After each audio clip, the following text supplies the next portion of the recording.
Vas-y. Moteur. Ça tourne. Vas-y, passe. Je n'ai pas. L'antenne! 11.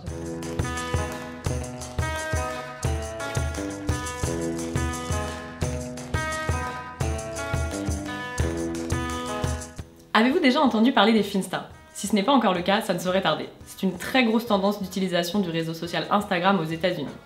Finsta, c'est la combinaison des mots fake et Instagram.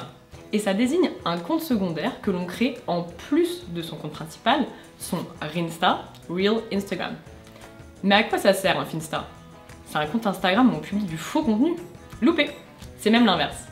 Les photos postées sur un Finsta sont en fait plus authentiques que celles postées sur un Rinsta. Hein? Quoi? On va pas se mentir, ce qu'on publie sur Instagram est souvent une version idéalisée, très esthétique de nous. Par exemple, ça, c'est mon Insta. 670 followers, photos retouchées de nature, de moi, qui posent nonchalamment sur un ponton. Alors que le Finsta, c'est ce nouvel espace de liberté où on peut enfin être honnête sur sa vie de tous les jours.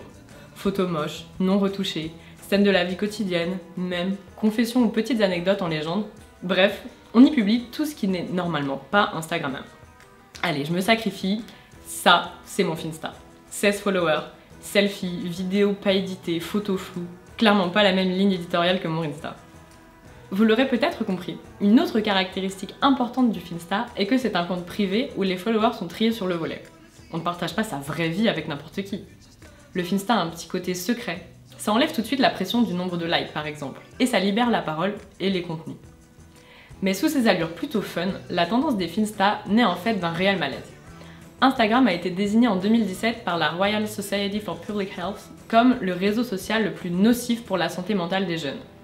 Anxiété, perte de confiance en soi, complexe, FOMO, Fear of Missing Out, c'est-à-dire la peur de rater quelque chose, de louper une sortie entre amis par exemple. Cette nouvelle façon d'Instagrammer, c'est la preuve que les utilisateurs du réseau social ont besoin d'échapper à la pression d'avoir toujours l'air heureux et parfait. L'influenceuse australienne Essena O'Neill en est l'exemple parfait. Du jour au lendemain, elle a supprimé 2000 de ses photos en expliquant à ses fans « Les réseaux sociaux, surtout quand on les utilise comme je le faisais, n'ont rien à voir avec le réel.